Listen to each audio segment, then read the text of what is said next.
Hold on. Let's see if this is working. Testing. Let's see if this is working. I think you can. I think there's audio. Testing.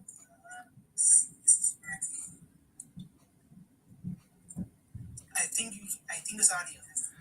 Okay, good. We're live. Finally, after a couple tries last month, I finally figured out how to go live. This is the test stream. So, woohoo! This is going to be a very quick video, but we are going to make this work. So, stop screen. So, we are in the 3 days of the Trump administration now. The national nightmare is over. And I kind of want to go over some stuff like shortly, but like in a short amount of time.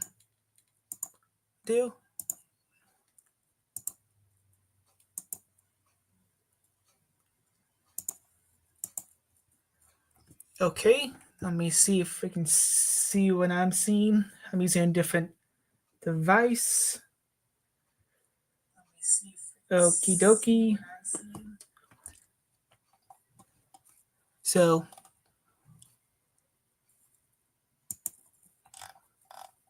I'm going to go down to the American First Insight. I'm going to find the first day executive orders that Trump signed. This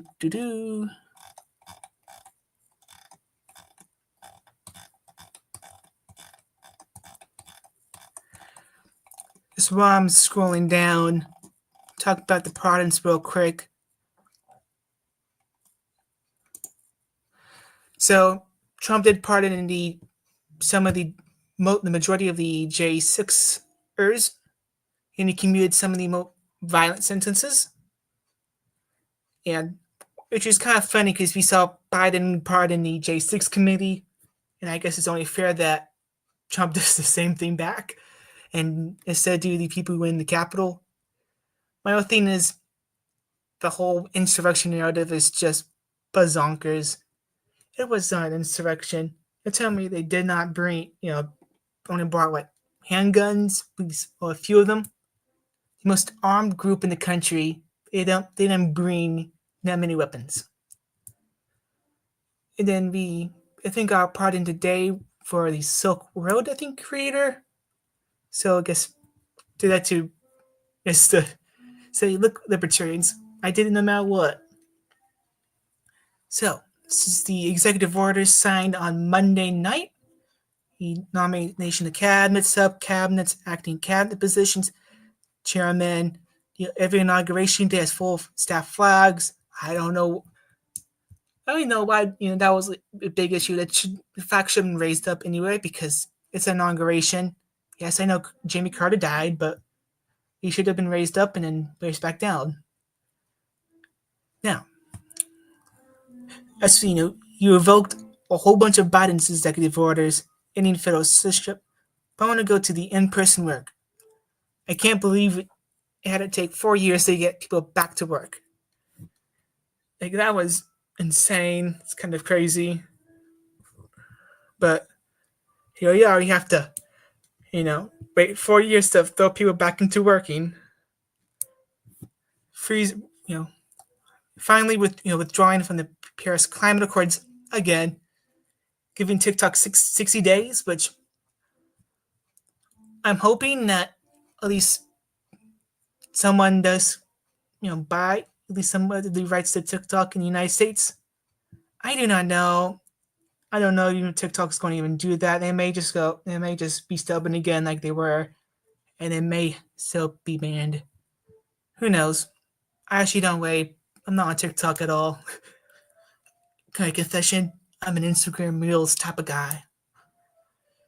So we got the withdrawal from the World Health Organization, which is fair because they basically cover up the whole COVID stuff. What's been coming now, at first it's COVID-19 didn't start from the lab in China, but then a couple of years later, the CIA may suggest it could have come from the lab in China. It's like, where did it come from? I personally think like it was not where it made. It was made in a lab. I believed it, but it came from the wild. It was brought to a lab to be studied, but it accidentally got out. And that the Chinese they're too proud to admit that it was an accident. Then we got the biggest one: revoked the security clearances of those 51 intelligence officers who lied. Good. He also revoked Bolton's security clearance, which was just funny. We also got the national emergency. But then, I think we probably got probably the biggest and the most controversial one: birthright citizenship. Because if you take a look at because this will have to go to Supreme Court because there was no way that this would go boom and voila. So,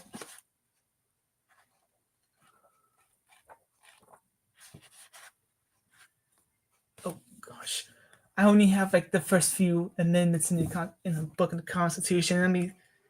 Let me look up the exact warnings to the 14th Amendment. So we got the 14th Amendment, which states all persons born or naturalized in the United States and subjugated to the jurisdiction, therefore, are citizens of the United States in the state which they reside. So basically, the idea is like, as it was, being written, it was not really meant for what we're seeing now, like anchor babies, but it's become interpreted to be like anyone who is born on the soil in the United States is a citizen. And the way that I guess Trump wants to reinterpret is like you have to have a citizen as a parent, and be born in the United States. Well, at least a citizen of one parent. And this is being challenged to the Supreme Court by, I guess, who? ACLU, and then all the Democratic attorneys, because they have nothing else better to do than to waste their time. So anyway, so one day. So I think pretty good start for the first day.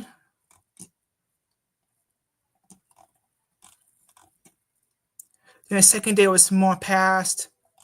Then we got the first cabinet confirmation, which was the Secretary of State. So one down, hopefully more to go.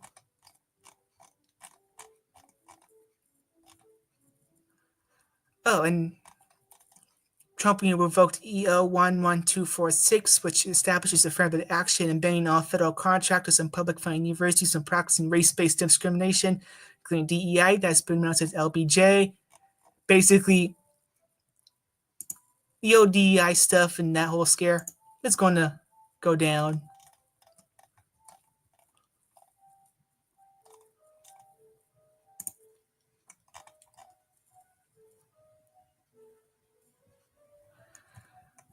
Yeah, Eric Daughtry saying that 3 Republicans saw may oppose. Oh gosh. These two, it was expected. And then, of course, we got McConnell. Unless there was a Democrat that goes over the edge.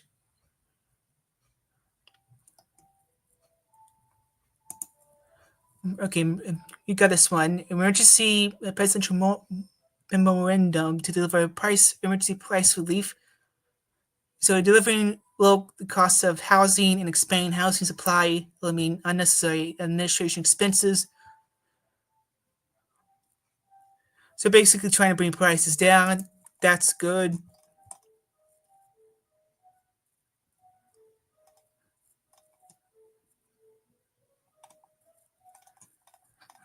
People trying to claim, this Democrat's going to search Republicans. No. I highly doubt that they're it's all talking about John Fetterman. I don't think Fetterman's going to switch. It's not politically smart unless it was a huge primary challenge and it looks like he's going to get primaried out. Then I could see him going to independent and trying to making a deal with the Republicans. But that's the only case. When we got this, the executive order shutting down all migrant entry. Let's go.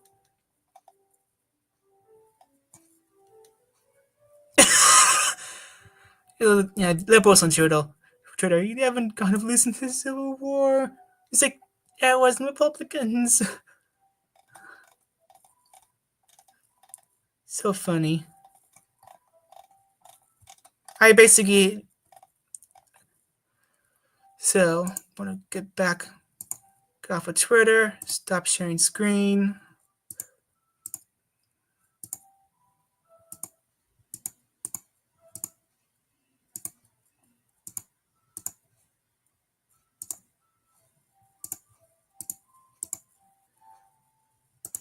Should this test screen one? Okay. So, good to test. Basically, we're in the first few days of the Trump administration. And I kind of want to talk about that prayer service that happened because yesterday, Trump and Vance and their families went to this prayer service where this bishop tries to lecture Trump about protecting LGBTQ children and illegal immigrants, saying, who's going to pick off fields? How ironic you got Democrats saying, we need, immigrants to pick up fields. Oh, no, we don't. That's almost slavery. Like, really, almost slavery.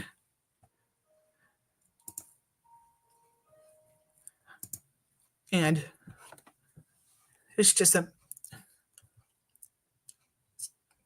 who knows how long, that whole church is going to be used for those types of things anymore. I highly doubt Trump's going to ever go back to that church maybe ever again. Who knows where he's going to go? Of course, I did see one thing on Twitter that he does surround himself with somebody more sketchy preachers on the right side. Who knows? We need to pray for him, obviously. And yeah. So hopefully the rest of Trump's nominees will get through. Hopefully by the end of this month, maybe surely we'll get all of them in before the end of February. Surely.